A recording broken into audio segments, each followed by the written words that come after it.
All right, everybody, back with another one. Today we're going to be taking a look at a few different things.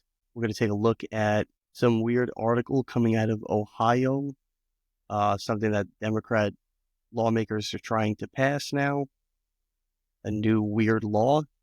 And we're going to take a look at an observation I have about Marco Rubio. And we're going to dive a little bit into the Andrew Tate situation with Ron Desantis. So let's jump into this now. So I'm not sure how credible of a paper this is, but it's the Ohio Capital Journal. If you live in Ohio, you would know this is a legitimate, reliable source. And the reason I say that today is because there's a lot of media that is putting out information that's either not true or partially true. And even especially with the recent findings about U.S. aid funding some of the major media organizations, there's a lot of lack of credibility with the news today. So we really don't know which websites and news publications are either legitimate and also, giving accurate information and not, twisting a story or embellishing something. But if you live in Ohio, you would know if this Ohio Capital Journal is a credible source. And I'm going to do that from time to time on here because I think we're headed to a point in time where the media landscape is shifting. I think that it used to be, and there's going to be a lot of good and bad that comes out of this, but there used to be a handful of media organizations that everybody trusted because that was the news and that's what everybody would go to. And that's who we would all really know as, the media. But that has completely changed over the last 2 decades, obviously, with not only online websites, independent journalists, and, other forms of alternative media. But you do also have podcasting, social media. There's a lot of things popping up today. There's good and bad in that because the good is that it's giving independent people a voice that otherwise would have had to go through these rigorous channels of going through a corporatized media company, working their way up the ladder, from a entry-level position and, learning the ropes, which is good, but also kind of having to get groomed into that environment until they eventually got to the point where, we've all seen it before in movies and TV shows and things like that, where the person was finally at a position where they could be an anchor or, some on-air personality. And by that time that they finally got there, they're so brainwashed by their company, their culture, and the way that they're supposed to be in that industry that they let politics and they let all these, stupid things get in the way of true journalism. And that's really what eroded the media over the last few decades was that corporations obviously made it worse, but they sold their integrity to get in bed with the government, to get as much exposure as they possibly could.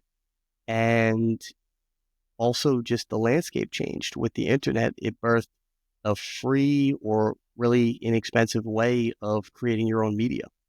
But good thing is the, internet did come about. And then you had websites like YouTube and, even just, going online and creating a website from scratch like we used to do back in the 90s and early 2000s. It gave people a chance to skip all that nonsense, skip the grooming, skip getting into a big corporation, and instead just go and be a journalist, go out there, get the information, and, do their research, do their due diligence, and then put it out to the people by whatever platform they had available.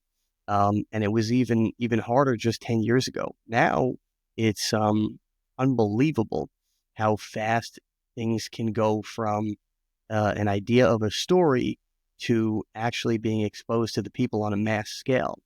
And that's the downside of all this, is that you see a lot of this stuff on, TikTok, Instagram, even, Twitter, X now, um, where it's just people putting out random stories that are either completely false or, um, partially true, but partially false because details are either omitted or they're twisting the other half of the story and they're manipulating the people. I think we're headed into a time where new media is going to have an opportunity to shine if it can be credible, if it can find the resources, prove that what they're saying is true, and the information that they're giving would hold up in a court of law. Because with the new media, there's a lot of people searching for alternative voices that they can trust. And it's good for, people like me who are doing this, but it's also available to people who are purposely twisting and putting out information that's completely not true, and all just to get likes and eyeballs. What I'm hoping to do with this channel is be as fact-based as I possibly can. Some stuff are theories, some stuff are my opinions, but whatever I can prove, I'm going to try and prove with credible sources. And my whole thing is I always go to the root cause. I always go to, if something is happening, if a situation is happening between, two people, I'm going to try and get as close to those two people, if not them specifically, for a source as I possibly can, because I think that every time you go through a source that went through a source, it dilutes the true message. That's how things get, it's like that game Telephone where, you tell one person and they tell somebody and they tell somebody. By the time the 10th person hears the story from the first person, it's completely different. And I've actually tested this theory in real life. It is true. It does work. So I'm going to try and get as close to the source as I possibly can. That's why sometimes you'll see me on here, sourcing or going to specific websites, specific, media operations that I have grown to trust over time. Doesn't mean that they're always going to be right. Doesn't mean that they're, every story they put out is going to be 100% accurate, because, the news is always changing. One thing that comes out today, more information could come out tomorrow and change today's article to be partially true because we didn't know, what else didn't come out yet. So I'm going to do the best I can to provide you with credible sources and, get to the actual root of things. But I'm cautious about which media organizations I cite on here, because I don't want to put out misinformation. I think that's a huge problem that's going on today with social media. There's a lot of people being brainwashed into believing things that they see are true. And it's very easy to get manipulated today. It was easy before, where you had people, doing certain camera angles. And, sometimes people would see something on camera and be amazed by it and not even think, well, who's filming it? And how did that person know to be in this frame for this shot at this moment in time to capture that on camera? Did you ever think that maybe it was staged, right? Or sometimes things in the background, the props, the set design. You may think it's just a YouTube video or a TikTok video or Instagram or whatever, but you have no idea how much planning goes into some of this stuff.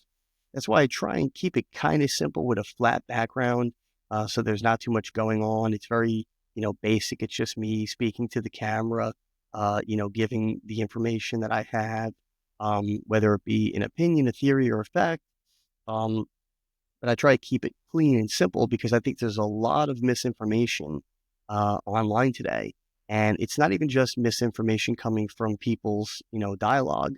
It's stuff that you see on camera that's unspoken, that it was purposely put there to try and put an idea in the audience's head. So I'm going to try and avoid that as much as I possibly can, because I don't like manipulation. I think that's what's going on a lot today in the media. But every once in a while, I'm going to put stuff on here. If I don't know if they're a credible source, I'm going to let you know ahead of time because I don't want you to just believe me blindly. And I want to make it clear that, sometimes I don't even know for sure if these are credible sources. So that's why I say that. And I'm sure this is a major, we used to say paper, but I'm sure this is a major media platform in Ohio. I don't live in Ohio, so I don't know. But this is something that we're seeing out of Ohio. Apparently, Democrat lawmakers are trying to propose a bill, I guess, a law where conception will begin at an erection. Now, this is something that really was weird, caught my eye. It was apparently posted on February 10th, so it's about a month old. But it's a new bill in Ohio that would make it a crime for men to ejaculate without intending to have a baby. Now, I don't know the details of that. I'm assuming, and I'm sorry for being so crass, with some of this stuff on here, but this is what the article says. I'm assuming that they mean in a woman and not just, out in the street or in the air or something. But I'm assuming that that's what they're referring to. And this is quoted from the representative that's apparently putting the bill together, Representative Anita Somani. She's a Democrat and apparently from Ohio. You don't get pregnant on your own. Okay. And so the article goes on, in between performing multiple surgeries as an OBGYN, Friday, the Democrat explained she wants to start regulating men's reproductive health care. So it wasn't bad enough that they got involved with, sex at all, right? They got involved with it in terms of, regulating certain things about intimate relationships that men and women have. Then it got into the school system. They started, teaching sex education to children, which really should be left up to the parents to decide whether or not they want to do that. And if they decide they don't, that's their business. And if, and this was the argument years ago that they made. I remember from, back in the 80s and 90s, I think, even before that, the 70s. They started teaching sex ed, they claim, because the parents wouldn't teach it to the children. And then in high school, people would have sex and somebody would get pregnant. Okay, but that does not affect the school in any way. And it doesn't affect the government really in any way. All it really affects is the families that are involved. If that underage person gets pregnant, the family has to deal with that. The family has to now help their child raise a child. And if they don't want to, then, there are other things that they can do. They can put the child up for adoption. Unfortunately, some people, have no choice but to do that. But this is not and should not be in the government's hands. This is between the people, we the people. And if you do something where you make a decision, even if you're immature and you don't really know what you're doing, if your parents didn't raise you right and teach you the right things, and you make a mistake or, just an occurrence happens and, somebody gets pregnant, you have to deal with that like an adult. And that really falls on the people, the parents, the children, and now this new child that's coming into the world. So the government really had no business being involved in this stuff. But we went from there to, getting involved with abortion. Now, they want to legalize abortion up to the date of delivery for the child, where you could kill a full-grown child that is ready to come out of the womb and breathe oxygen. It does not need to be in the mother anymore. Nothing that the mom has in her is sustaining that baby's life other than the fact that it's inside the womb. But the moment the water breaks, it actually becomes a problem for the child to stay in the mother. So at 9 months, the water could break any day now. And, that child could completely survive out in the world on its own. But they want to regulate that where you could terminate the child at the time of birth. But now this Democrat politician wants to put a law in place, apparently, where they regulate a man being able to, basically do what he was created to do, which is to procreate, essentially, when you get down to it. So they want to allow the woman to kill the child at any point, but they want to stop the man from procreating. I don't know if you've ever, looked into the Bible or read any of this stuff, but things like this should really be a red flag for people, to start believing, start actually having faith and believing, because who else besides the devil would want to stop life from occurring? Who else would want to kill human life and stop people from procreating? God designed man and woman to procreate so that he can continue to create mankind. And he gave men and women that gift to, be able to continue the human race. It's something that we've been doing since the beginning of time, right? If you go back to Genesis, since the two first people, Adam and Eve. So, if that's God's plan, and God isn't for abortion, and he isn't for anything that would be opposite his plan, then the only thing that makes logical sense is that this is coming from a place of evil. No one who is coming from a place of good or from God would try and put something like this in place, because, number one, the government shouldn't be involved in this. It's none of their business. And if the man gets that woman pregnant, he has to take care of that child. He has to get a second job or a third job. That's too bad. That's on him, right? He has to deal with that. It's the responsibility he has as a man to raise that child. And, so that's the situation he deals with. But it's none of the government's business to be regulating this stuff. So we'll go on. It says, if you're going to penalize someone for an unwanted pregnancy, that's another thing that's difficult, because it's understandable if someone doesn't want to be pregnant. Unfortunately, if you don't want to be pregnant, well, fortunately, really, there's a very simple solution. You just don't have sex. And if the only people that really should be having sex are people that are married, because if you do get pregnant, you're getting pregnant, in wedlock. You're getting pregnant in a normal way that God had laid out for us. It's the people who are having sex outside of marriage that have to worry about this stuff, because what they're doing is wrong, right? It's immoral. It's considered an abomination to God, because it is technically, in some ways, it's considered adultery, because you're having intimate relations with someone who is not your spouse. But there are other things you can do if this does even happen to you, right? Like I mentioned before, if for some reason a woman gets pregnant and she doesn't want the child, she can put it up for adoption. Let that child live. Let them go out in the world and live, and who knows who they could be. There have been many, many people who have become successful, famous. They've done great things with their life, and they were put up for adoption by their parents, and they were given that opportunity to be able to live and do things. So, there are other alternatives, but it, goes on. Why not penalize the person who is also responsible for the pregnancy? There should be no penalizing. There should be no charging. There should be no, there's no crime here.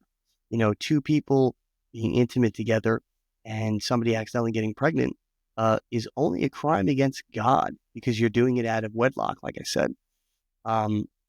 But this is not a crime. This is not something that is a legal issue.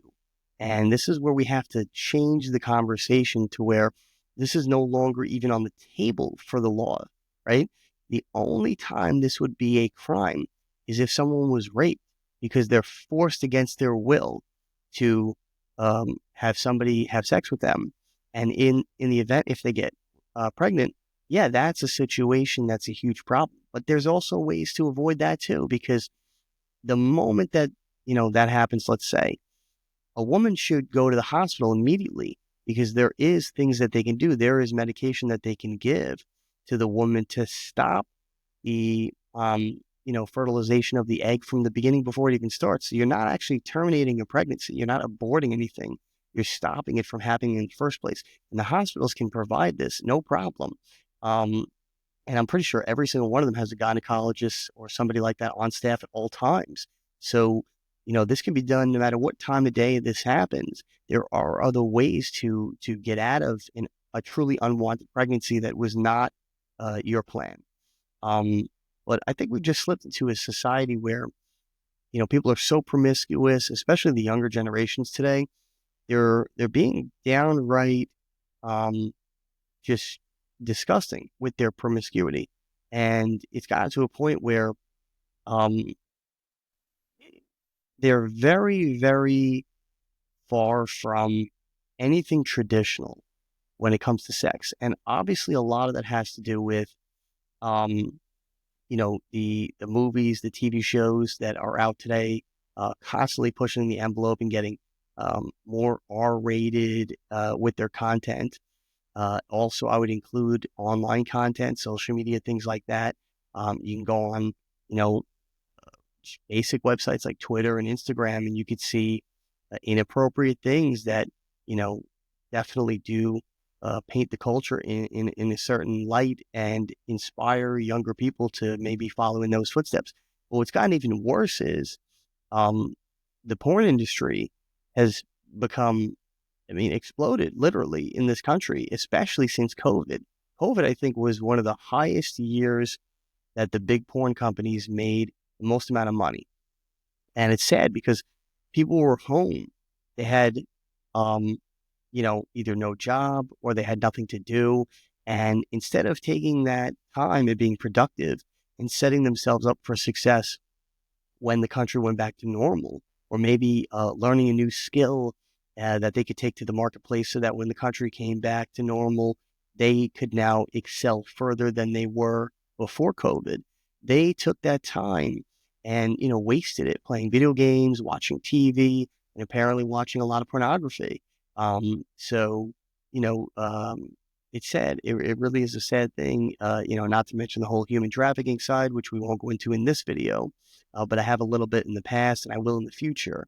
But even worse is the whole OnlyFans thing, where now you have young people being content creators, selling their body online for a price and not realizing it's going to devastate their entire future lives.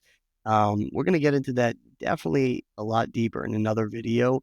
I'm going to go into some of this stuff and the repercussions, and we're probably going to look at some ex-porn stars and hear their testimonies about how getting involved in that industry in any capacity has destroyed their lives. And, we're going to do that, like I said, in a future episode. But this is just insane that a politician even thinks that they can regulate something like this. This has nothing to do with anybody. This is between the two people that are, basically fornicating. This has nothing to do with, the government. They're not in the bed with these two people. They should stay out of it. The only time, like I said, they should be involved is of course, underage or rape, things that are actually crimes. But she introduced legislation that would make it a felony for men to discharge semen without the intent to fertilize, meaning what I take from that statement, just the way that the words are written, is for a man to ejaculate without either him or both parties that were having that intimate moment agreeing that they were doing it to get pregnant.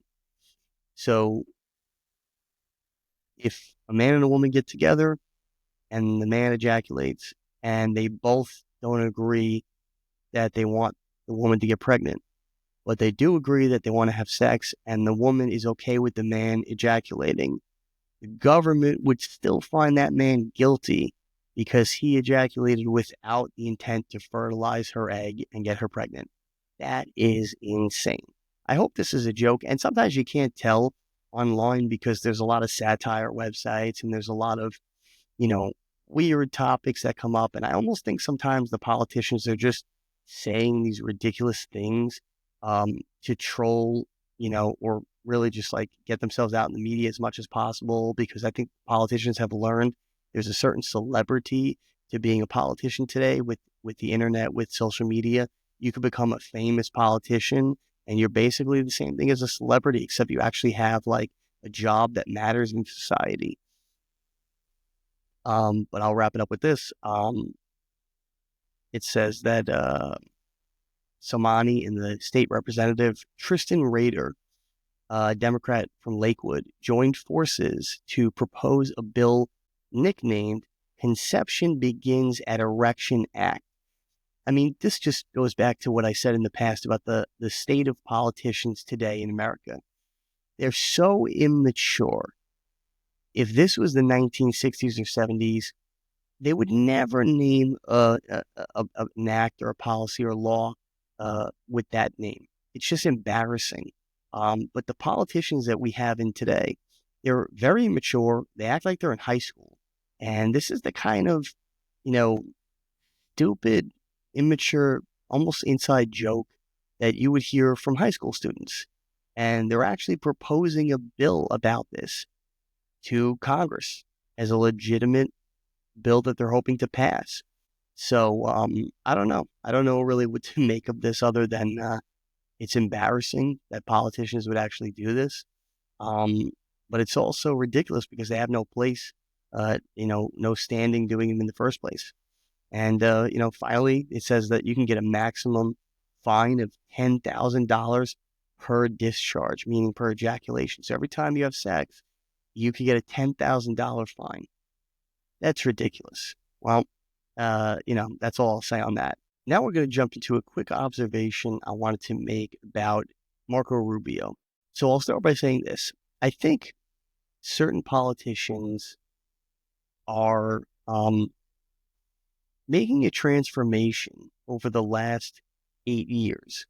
And it has to do with Trump's, from Trump's first term to this term now and everything in between. But I'm seeing a change in some politicians. I'm seeing some of them wake up and start to realize the truth and start to really understand what's going on in this country, what's going on in the government, and especially because some of them are on, obviously the politicians are on the inside. They're seeing the war in the government and they're actually seeing what's going on. 8 years ago, wasn't too crazy about Marco Rubio, in all honesty. I thought that he was a typical politician. I thought that he was just trying to, make a name for himself, work his way up the ranks, and then eventually run for president himself, which he did. He ran in 2016 against Trump. He was one of the, I think, 17 Republicans that ran in 2016 for president. And at that time, he was coming off like a typical politician. But over the last 8 years, I've actually begun to see a change in him. He's acting a lot more humble. He's acting a lot more appreciative of Donald Trump and a lot more aligned with him and willing to do the things that he needs him to do. And I think that's the reason that he chose him to be the Secretary of State, because I've seen a difference in the way that Trump has treated him, the way that they converse when they're, in public, or, whatever on the news. And I think there's a handful of politicians that have really, possibly even come to Christ within these last 8 years, seeing all this crazy stuff that's been going on. And if I had to guess, I would say Marco Rubio was one of them. Now, I don't know him personally. Maybe he considered himself always a Christian. Maybe he's just had a time to build a relationship with Trump and got to know him personally as a man, which I'm sure he has. Maybe that changed how he thought about him. But we're going to take a look at a video of him from years ago and how he was talking about Trump. And then we're going to compare it to where he's at today. This is just my own personal observation. I see a change in him. I think that he seems like a different person. He seems a lot more humble. And, based on what he's doing now and based on, his demeanor, his personality, and eventually the things that he will do in this position, obviously, contingent on that, these next 4 years, what he does in this role that he was put in. If he did run for president in the future, if he did run for president, I would consider voting for him because he seems like he is a different man in a good way. But let's take a quick look at a video of him from years ago and what he thought about Trump. And then we're going to compare it to a couple of videos of, where he's at with him today. To have a spine. Let me tell you something. I will never quit. Stop. I will never stop until we keep a con man from taking over the party of Reagan and the conservative movement. He's a con man. He's a con man. He portrays himself as the strongest guy on illegal immigration. That's fine, but Trump Tower was built by illegal immigrants from Poland, who he paid $4 an hour, $12 hours a day. Okay, a judge found that he was involved in a conspiracy to defraud these workers of their pay. There's just one of many clips. So that was clearly a video from years ago, and that's what Marco Rubio was saying about Trump. Now let's take a look at what he had to say on Sean Hannity's show just recently. It should be a mystery to no one. The president, when he was a candidate and he was running, he said very clearly this is a war that never would have happened, and I believe that to be true had he been president, and we need to bring it to an end. He's working to become, he wants to be a peacemaker. Usually, and I made this point in multiple interviews, usually people are happy when our president, the president of the most powerful country in the world, is looking to prevent wars and to end wars. Somehow, when it's Donald Trump that's doing it, it's somehow a horrible thing. So as I've said, it's important for us to understand we are blessed and fortunate to have a president that is looking to bring an end, if possible, to a conflict that's cost billions of dollars and hundreds of thousands of lives and destruction that'll take a generation for Ukrainians and others to be able to recover from it either. So it's a stalemated conflict. This was explained to everybody, and it was made very clear. All the president's trying to do here is figure out is there's a path towards peace. We have to engage both sides, the Russians and the Ukrainians, and we ask the Ukrainians not to sabotage it. When the vice president made the point that it's going to take diplomacy to get things like this solved, President Zelensky, unfortunately, made the decision to challenge the vice president and start questioning whether diplomacy is even possible. In essence, sabotaging and undermining the president's plan. And so that led to the dust up. I'm glad to see that there's been a reconsideration of that position because I truly believe that this is a conflict that we need to find a way to end. And it's going to require concessions from both sides. But we have to get them both to the table. The Ukrainians have to be there. Obviously, it's their country. The Russians have to be at that table. And only President Trump can make that possible. That's been the goal. That remains the goal. And that's what we're focused on now. And so, that's clear as day. He feels a lot differently about Trump now. He sees the leadership. He sees that he's the best person for the job. And he's even saying that he is, the only person that's going to be able to get it done. But now I want to actually show you a clip of what Trump said about Rubio at his recent joint session of Congress speech. Building the Panama Canal, they died of malaria, they died of snake bites and mosquitoes. Not a nice place to work. They paid them very highly to go there, knowing there was a 25% chance that they would die. The most expensive project also that was ever built in our country's history, if you bring it up to modern day costs. It was given away by the Carter administration for $1, but that agreement has been violated very severely. We didn't give it to China. We gave it to Panama, and we're taking it back.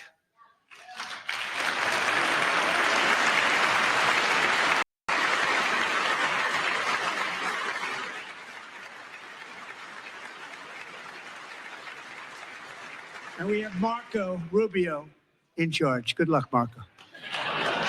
Now, we know who to blame if anything goes wrong. Marco's been amazing, and he's going to do a great job. Think of it. He got 100 votes.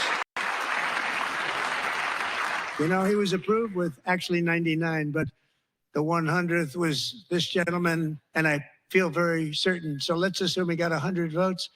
And I'm either very, very happy about that or I'm very concerned about it.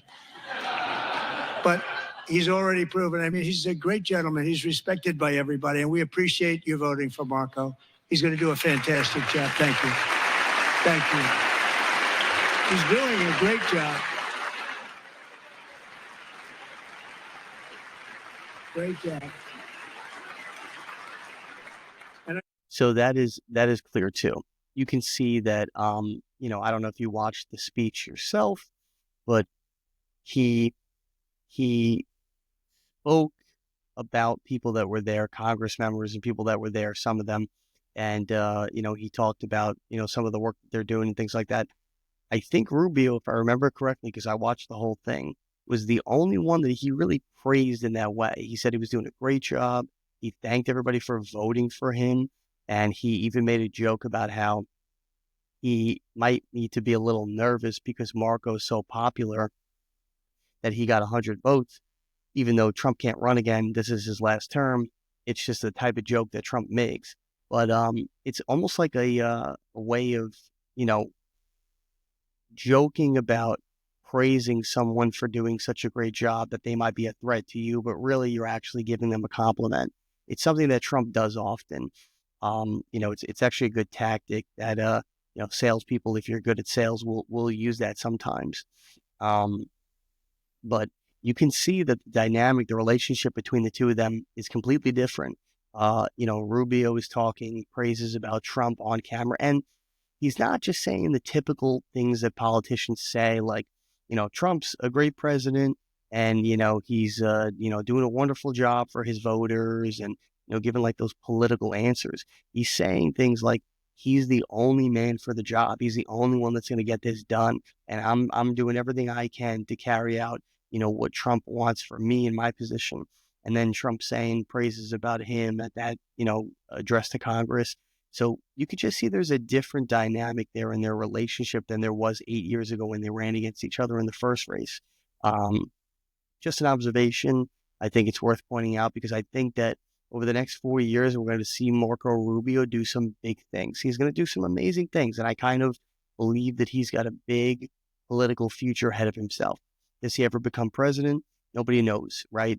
In the history of America, we have had technically, 47 presidents, but actually less because some of them ran for 2 terms. It was the same person. So we've had less than 47 people actually be president out of the hundreds of millions of people that have been American since this country was founded. So the chances of him being a president or anybody in Congress right now, for that matter, is very slim. The odds are just stacked against him based on the numbers. But I think Rubio is going to have a bright future ahead in politics. And if he keeps continuing down this path where he's being a loyalist to Trump, and he does good work and he remains humble, I think he's going to do big things. I really do. The last thing I want to do is take a look at the whole Andrew Tate situation. And I don't know really much about his case and all that stuff. I have heard, again, I try not to believe a lot of the media because there's a lot of misinformation out there. Really disinformation. That whole misinformation thing is a made-up word, but it's disinformation that he and his brother may or may not have been involved in trafficking women for some maybe webcam business that they had in the past. I don't know. I'm just going to play a clip of what Ron DeSantis had to say about Andrew Tate when he found out that he was back in Florida to do an interview with Patrick Bet-David on the PVD podcast. Andrew Tate may be on his way to Florida. Is he welcome here? What the state do? Send back to Romania or whatever? Well, we have no involvement in that. I read about it through the media.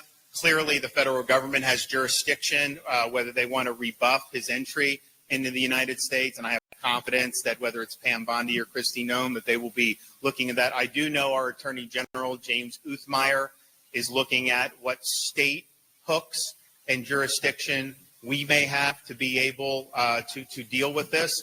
But the reality is no, Florida is not a place where you're welcome with that type of conduct in the air. And I don't know how it came to this. We were not involved. We were not notified. I found out through the media that this was something that was happening. So that was Ron DeSantis. And there was another video where he said, or it came out in the news, that he's investigating the Tate brothers for, I think it's trafficking crimes, but specifically that were alleged to have happened in Florida. Because I think the stuff that he's being tried for right now, or not even tried, but investigated for in Romania, was stuff that allegedly happened either in Romania or in another country in Europe. But allegedly, Florida governor, has reason to believe that, he may or may not have committed those crimes in Florida as well.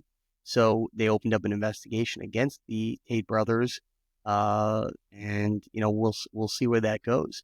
But what I do want to look at is another video of Byron Donalds, who's also running for, I think, Florida governor right now, for Ron's seat, and see what he had to say about the situation. Opened a criminal investigation against Andrew Tate and his brother Tristan, because in Romania, where they just came to Florida from, there were charges of rape, sex with minor, and trafficking, human trafficking. Do you support the Attorney General's actions here? I do. I think those allegations have to be fully investigated, and then we go from there. The key thing is we don't tolerate the trafficking of women or, frankly, the abuse of women. We do not tolerate that. So if the Attorney General finds cause under Florida law to investigate that, then I wish him the best, and I support whatever he's going to do on that matter. Are Andrew and Tristan Tate welcome in Florida? No, quite frankly, not. Because if you listen to some of the dialogue, I find it to be demeaning and disgusting. That's not about being an alpha male. It's not about being a strong man. What they stand for, in my view, is something totally different. Florida Congressman, Republican Byron Donalds. Thank you, sir. It's been a pleasure. So I have a comment on that. I do want to say that I think Ron DeSantis was a little bit more level than Byron Donalds, just based on the clip that I've seen. As the governor or whoever, you do have an obligation to look into crimes. You do have an obligation to look into the type of people that are going to be living amongst your citizens, your residents that live in your state. So I completely understand where they're coming from. They have an obligation to do their due diligence and make sure that no crime was committed, and that a person that is not, a decent person is going to be allowed to roam the streets and be around the people that voted them in, right? But I didn't like what Byron Donalds had to say. And I actually like Byron Donalds. I think he's a very good politician, and not in the typical politician way, where they're fake and they put on a facade and they act all polished. I think he's a genuine guy. I think he's a decent, genuine, normal, down-to-earth person. And I actually think he's intelligent. I think he's good at his job. But I didn't like what he had to say, because to say that someone's not welcome in your state is a big statement. Again, don't forget, this country belongs to we the people. And as far as I know, I think Andrew is an American citizen. I'm not mistaken. I could be wrong about that. So if I am, correct me in the comments. But regardless, you really shouldn't be saying who is not welcome in your state based on an allegation. In this country, if you read the Constitution, you're innocent until proven guilty. We totally made things backwards today, where we've gotten people comfortable with the idea that you're guilty until proven innocent, and that you have to work to prove yourself innocent. That's not the case. The person who's accusing you of a crime has to work to prove that you're guilty. Until then, you're an innocent and free person, and no one should, accuse or belittle or jump on that bandwagon of, blaming that person for something that has yet to be proven. It's a dangerous path that we go down. But in America, we've gotten away from that mindset that you are actually innocent until proven guilty. And even if you know somebody did it, you have to prove it in a court of law. That's what this country was designed, judicially set up to be, in that way that the American people have a chance to, defend their honor, defend their legacy, not have their name, their family name be tarnished because of an accusation. And we've gotten to a world today where somebody could just make an accusation about somebody, and all of a sudden the world starts accusing that person as though they are guilty. Well, that is not true justice. And that is not something that we want to involve ourselves in, because what happens is it happens to that person. Then it happens to your neighbor. Then it happens to you. And then you say, hey, this isn't fair. What happened here? But you were the person pointing your finger at the first person. So we don't want to do that, because things usually come back to bite each of us on the ass, right? You want to, look at it from an unbiased perspective of, if he is guilty of anything, the, politicians and the lawyers are not going to stop until, they get to the bottom of it and can prove that he's guilty, so that they could lock him up and throw away the key and get that credit, so that when they go for the next election, they can use that as a way of saying, hey, look what I did. I protected you from this bad guy. And, I took a person who was guilty, and I, showed them justice. They're going to, of course, do everything in their power to, be able to have that ticket that they can use against the American voters. But until that time, they shouldn't be accusing him, and they shouldn't be saying that he's not welcome in this state. You have to prove that he's guilty first. So, of course, absolutely do the investigation, get to the bottom of it, find out if what he did was actually a crime, and if he, did commit a crime, then he should be prosecuted to the fullest extent of the law for that crime, of course. But if he didn't, then, you shouldn't be treating him as though he's a guilty man. Like I said, it's very important that we remember innocent until proven guilty in this country, because otherwise things get out of hand. And then we go from all this stuff to, these movements where they just start collectively getting people together who don't like a person and just accuse them of all kinds of things and get enough eyeballs and attention on it until the world thinks that person's guilty. And then if there's enough heat behind it, who knows if the lawmakers or the people in the judicial system decide, you know what, even if we can't prove they're guilty, enough people think they are. So in order to satisfy the people, let's just lock them up. Well, that's not justice. We don't want to live in a world like that. If a person is guilty, they will get their justice. No one ever gets away with a crime forever. Eventually it comes back and bites you, right? And, this is just like people call it karma, but this is just the way that life is. God is not going to let a guilty person walk free. They will be judged, and they will pay for their crimes. So you don't have to go and seek vigilante justice, but also don't accuse somebody of being guilty until they've been proven to be guilty. Now, like I said, I'm not on this person's side either way. If they're guilty, great, charge them and, give them a fair trial to fight for their freedom. But if they're convicted, lock them up. That's the way it goes. You break the law, you pay for it. But until that time, don't accuse them. Don't blame. Just collect the evidence and prove it. So let's just quickly go to a clip of Andrew responding to this. Let him say his piece, and then we'll wrap it up for this video. I don't know. So I like Trump's answer. As for Ron, I'm a little bit disappointed, I'll be honest. I've never said anything bad about him. I didn't know much about him. I was a fan of his. I heard that Florida was a great state. I know he did well under COVID. I knew nothing about the guy. But it turns out when he was pressured, he instantly caved to the pressure. And we have to have a long conversation about why the liberals and why Soros and why these wrap-up smears, why they use the media to do what they do. Because what they try and do is isolate somebody. So they're afraid so people are afraid to represent them or stand by them or stick up for due process. I don't know why Ron's answer wasn't, he has an American passport. The judicial system in Romania, which I know absolutely nothing about, decided to let him fly. And he's flown to his home country. As far as we're concerned, he's broken no laws. Instead, what he did was say, we're going to get our attorney general to try and find some laws he's broken and wreck this man who's done nothing inside of the United States ever. Isn't the whole point of democracy innocent until proven guilty? I've yet to even have a trial, let alone a conviction. I've never even been tried. After 3 years, I've never been to trial. All those times I'm walking in and out of court, I've never had a trial.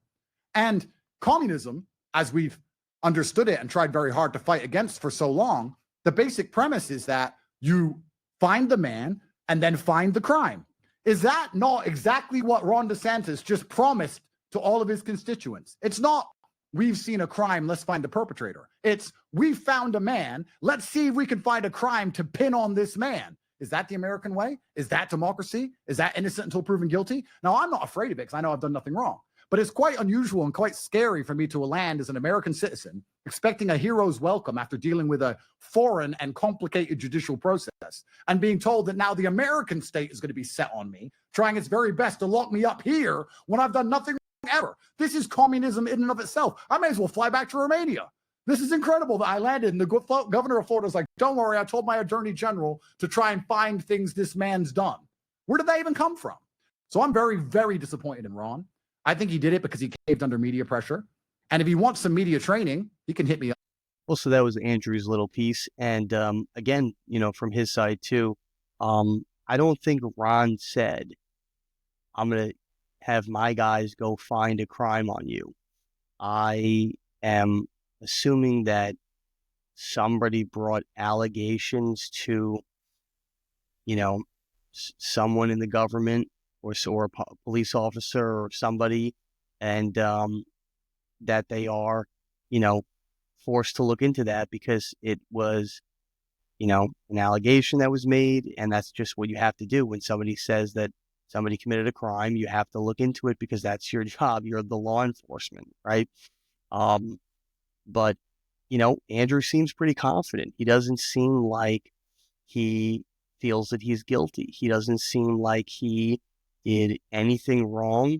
And he claims that he's being, investigated in Romania and that they found nothing on him. They never convicted him or brought him to trial or anything. So I'm assuming that, a person in that position that's speaking that confidently is either one of two things. They're just trying to keep kicking the can down the road and hoping that if they just get enough people to believe that they're innocent, regardless of what happens, the public will see them as innocent and just assume that, somebody pinned something on them, or he's actually innocent. So I guess, time will tell. It seems like there's certain people in society that some people will work their whole lives every day to try and take them down no matter what, because they just don't like them. Now, I'm not saying Andrew is one of those people, but there's certain people that are ruffling feathers in society. Elon Musk with Doge, Trump, of course, and many others. They are just doing things that are going against the grain, and there are people who don't like it because it has positive outcomes, and they're working and doing everything they possibly can to shut those people down and get them at all costs. Look at what they did to Trump. They tried to, indict him, arrest him. They actually got a mugshot of him, after the official, arrest, where he went down to the police station and got his mugshot.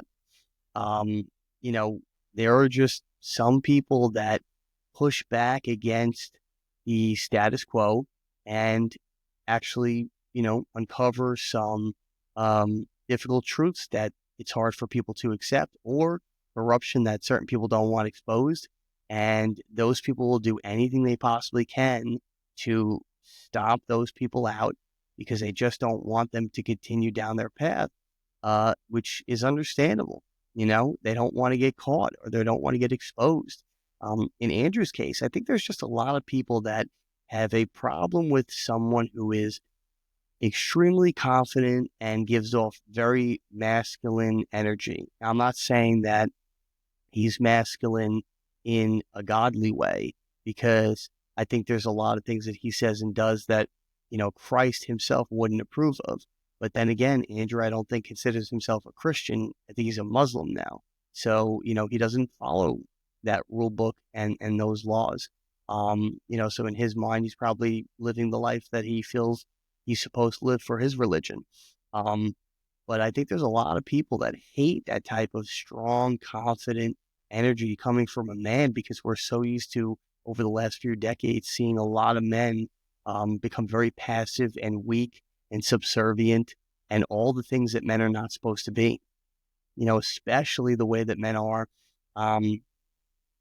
acting in society today, where they're kind of conditioned to believe that they have to be quiet and shut up and don't tell especially women anything. And if you look at like TV shows and movies, they always have like the men be these like loser guys who are on their phone. They're like the wife's little lap dog, and they're idiots and they don't know anything, and the kids don't respect them. And we've come to accept that that's the way that men are supposed to be in the world. And if you look at your Bible, that's actually not the way men are supposed to be. It's the opposite. They're supposed to be strong and confident, and they're supposed to be leaders. They're supposed to be, fearless and able to provide and protect their family. So I think that when, you see men in society who exude some of that at a high level, especially the confidence, where it can border on arrogance, it definitely rubs people the wrong way. But the truth is, you really shouldn't let that stuff affect you, right? If somebody is overly confident to the point that they're arrogant, it should have no bearing on you. You should care not at all. If that's how they want to be, let them be that way. And if as long as they're not threatening you, who cares? If they decide to be a certain way and they look like a fool out in the world, it really shouldn't concern you. Let them deal with the repercussions of looking like a fool, but don't get angry and upset and try and take that person down because you don't agree with the way that they're being, or you're envious or angry or whatever it is, or maybe even insecure and you wish you could be that way. Don't try and stomp out someone else's, success or, personality or whatever, because you're not happy with them, right? We shouldn't be telling each other how to, how to operate in this world unless it affects you directly, unless they make a threat to you or try to do you and your family harm. That's a different situation. But there's a lot of people, especially online today, where everybody just, hates certain types of things. And I think the masculine energy, especially overly masculine like that, it definitely rubs people the wrong way. And, you just have to let that stuff roll off your shoulder. It really shouldn't affect you. But we're going to see what happens with all this stuff. Like I said, if he's guilty, so be it. If you can't do the time, don't do the crime, right? But if he's not, we shouldn't be, and until he's proven guilty, we shouldn't be convicting him in our minds. Let the chips fall where they may. You've got the law enforcement, the cops, you've got the attorney general, you've got Kash Patel running the FBI, you've got all kinds of, things in place. If this person or him and his brother are guilty of what everybody claims they are, they will see justice. But until then, let it be. It shouldn't affect you. So that's it for this video. Hope you enjoyed it. Don't forget to comment in the comments. Let me know about other topics or ideas or things or situations that are going on, current events that you want me to comment on, and I'll try and do future videos about those. Put that in the comment section. I try to respond to everybody when they comment as quickly as I can. So just put that stuff in the comments and I'll get back to you. But don't forget to like, follow, subscribe, share, all that stuff. You can check us out on Instagram and Twitter, which is X now. Post a lot of short clips, but you can find the full podcast on Rumble, Spotify, and YouTube. And don't forget to stay for the end of this video where I talk about my children's book, which is on sale right now. It's actually at a great price. It's lowest price ever right now. Just get it in time for Easter as a gift for someone that you know. It's The Little Boy Full of Love. It's a great book. I wrote it myself, wrote it for my son. Check that out. And it's available pretty much everywhere that books are sold. But it's also available in a lot of bookstores too. So check that out on my Instagram to see what bookstores that might be near you that you can buy it from directly, because we do like to support small businesses. And then there's a whole bunch of other stuff too. We got an apparel shop, Amazon storefront, and some other things going on. So check all that stuff out. Links in the bio, links below the videos, and a little ad at the end of this video too. That's it for this video. Stay tuned for the next one. All right, everybody, I just want to take a moment to promote my children's book. This is Little Boy Full of Love. That's me on the back. And this is a little sneak peek on the inside. It's a great book. It's a children's book. I actually wrote this for my son. And it's available right now on Amazon, Walmart, Barnes & Noble, Indigo, Bookshop.org, and a lot of other online platforms. But more importantly to me, it's actually available in a lot of bookstores throughout the country. You can find out which ones are closest to you on my Instagram page. We highly recommend that you shop local, buy from a local bookstore. So if you are looking to, get a children's book for you or anybody you know, or even with the holidays coming up, it's a great time to, buy a children's book as a gift. Definitely get it from a bookstore that's local to you. But if you absolutely can't get it from one of the bookstores that are currently carrying it right now, and we're in about 15 or 16 different states across the country, so it may actually be in your state, and it could even be local to you. But if you can't get it from the physical bookstore, check out our Amazon storefront. The book's available on there right now. And like I said, with the holidays coming up, you may want to do your Christmas or Hanukkah or holiday shopping early, and you can even order it from our Amazon storefront and ship it directly to whoever you're gifting it to. But it's available on those platforms, Amazon storefront and bookstores and other websites that I mentioned. But I want to take a moment here to look at the storefront just to give you an idea of some other stuff that we have available on there. These are products that we highly recommend. They are things that we use in our daily lives, and it's all organized by category. So it's a lot easier to, shop for the holidays and specifically for things that interest you, particular categories. Available right now, many different items on our storefront. If you can see here, 61 items just in women's apparel, fall decor, because right now we're in fall, 26 items, kitchen items, baking specifically, things for around the house, children's toys, even stuff for parties. If you're trying to save money on a party and throwing your own, occasion, you can even buy some cool gadgets here to help you, put on a better party. Health and wellness items here, even stuff for Christmas. And there's the book right there. So you can get it from the storefront. You can get it from the bookstores, like I mentioned. But it's available on all these different platforms. It's really easy to find and gift to somebody. Also, I want to show you the apparel shop, and these are some clothing items that we actually produced. So if you're looking to get some cool apparel items, shirts, hoodies, long sleeve, short sleeve, leggings, even accessories, cell phone cases, women's makeup bags, fanny packs, coffee mugs, all different types of stuff, even some, art, all different categories here, apparel, homeware, accessories, drinks, even digital items. It's all on this store, healthybodygoodssoul.com. Anything that pertains to you or somebody that you're looking to get a gift for the holidays. A lot of great designs on here, a lot of cool designs that we actually custom created. Stainless steel water bottles, especially now with the fall and winter.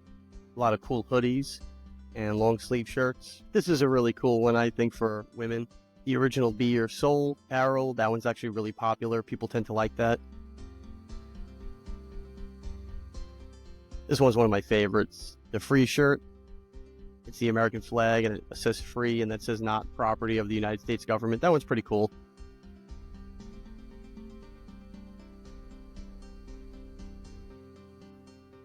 Got all different types of tank tops, hoodies, long sleeve, short sleeve, tote bags, coffee mugs, even some items for kids, backpacks. So if you're the type that likes to, plan ahead, I would definitely recommend ordering from the Amazon storefront or the apparel shop within the next couple of weeks to get everything in time for the holidays. Use code SAVE15 on the apparel shop to save 15% off everything on the storefront. So order within the next week or two, and you'll definitely have everything in time for the holidays. Definitely check out all the links to everything, the Amazon storefront, the book, and the apparel shop in my bio on all my platforms: Rumble, YouTube, Instagram, Spotify. But you can also find them in all the show notes for every episode that I post, and get all your orders in time for the holidays. All right, that's it for this video. Don't forget to like, follow, subscribe, share, all that good stuff. It helps the channel continue to grow. And put in the comments things that you would like me to talk about and make videos on for the future, and I will definitely do my best to do that. Stay tuned for the next one.